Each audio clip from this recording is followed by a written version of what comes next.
Peuple d'Afrique, peuple du monde, peuple de l'AES, les nouvelles sont très très bonnes. Ah non, allons-y au Niger, les nouvelles sont bonnes. Un gouvernement responsable, un pouvoir responsable, un gouverneur responsable, qui a pris une décision responsable, les résultats sont là et salutaires. Frères et sœurs, ça se passe de commentaires, trêve de commentaires, trêve de bavardage, on regarde ensemble. Merci. Mais où sont passés tous ces mendiants, d'ambulants, tendant la main ou apostrophant les gens à la quête d'une éventuelle manne à travers les carrefours et autres édifices? Une absence très remarquée depuis l'injonction du premier responsable de la région de Niamey. Ce qui doit être important à retenir, c'est que si d'aventure, après avoir été acheminés dans leur village, ils revenaient, nous allons faire en sorte que désormais, au lieu qu'ils sillonnent les quartiers de Niamey et les carrefours, nous allons les envoyer travailler dans la grande irrigation, de Kandage jusqu'à Gaïa. S'il y en a assez, nous allons les acheminer jusqu'à Difa.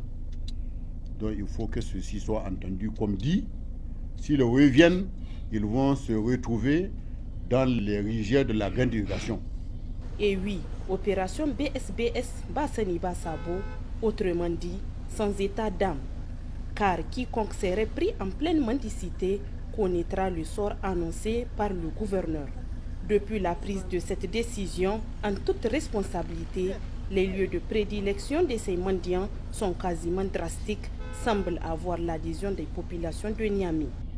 C'est une bonne chose et par rapport à l'image même de la capitale. Donc, tout le monde est en train de gérer qu'eux aussi ils doivent rester dans leur village, chez eux aussi, trouver un moyen de pallier à ce que nous vivons, notre réalité actuellement. Et donc, nous sommes résilients et tout le monde doit s'y mettre. Et moi, je pense que c'est une décision à saluer. Parce qu'il y a longtemps que nous autres usagers de la route voudrions que ce genre de décision soit prise. Parce que ça assainit un peu la circulation et ça les protège aussi. Parce que leur présence, surtout que la plupart d'entre elles, en tout cas pour ceux qui sont des femmes, ont des bébés et tout ça. Et c'est pas bien. Un phénomène social entretenu très souvent dans nos milieux au nom d'une certaine foi islamique. La mendicité, quand tu nous tiens, est devenue très criarde jusqu'à transcender nos frontières, donnant ainsi une image désobligeante du Niger. En effet, les utilisateurs de ces billes ternissent et dégradent de jour en jour l'honneur de notre pays.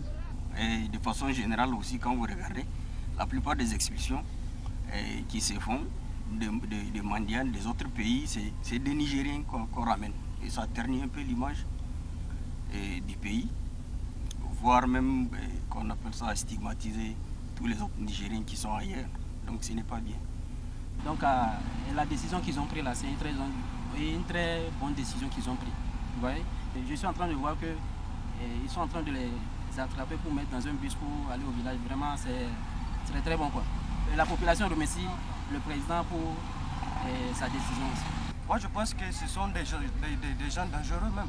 Quelqu'un qui prend la mendicité pour un travail, ben, c'est un danger ça. Il est capable de tout. Quelqu'un qui ne peut pas se décarcasser à ses moyens pour gagner sa vie, ben, c'est une personne à éviter. En dépit de cette mesure drastique, il y a tout de même quelques réfractaires qui refusent d'y s'y conformer, comme pour défier les autorités, lesquelles demeurent strictes sur leur position afin de décourager la mendicité, laquelle a atteint des proportions très inquiétantes, faisant du Niger presque une référence en matière de mendicité. Il faut enfin souligner que cette souveraineté, tant prônée par les autorités du CNSP, doit inéluctablement commencer par la dignité de l'ensemble des Nigériens. Peuple d'Afrique, peuple du monde, le gouverneur de Niamey a pris une décision. Depuis que la décision drastique a été prise là, les mendiants là ont commencé à se chercher. Ils ont commencé à se chercher. À tel moment où on parle là, Les 90% sont rentrés au village. Maintenant, les irréductibles, là, les têtus, là, ils commencent maintenant à les ramasser avec les bus pour les envoyer au village. Et certains, ceux qui vont partir et puis vont revenir, là, on va les envoyer dans la rizière là-bas pour aller cultiver, n'est-ce pas, pour aller semer les riz. La population de Niamey commence à bien respirer. Parce que c'est-à-dire qu'ils ont étouffé Niamey et ils ont internationalisé la mendicité dans les pays de la sous-région. Ils ont fait de cela un métier au nom d'une pseudo-religion, ce qui n'est pas vrai. Voici aujourd'hui les résultats. On les cherche maintenant à Niamey, on ne les trouve pas parce que la décision courageuse prise par le gouverneur est en train de payer. Bravo au gouvernement du général président Abdourahmane Tchani. Vive l'AES. Partagez. Merci.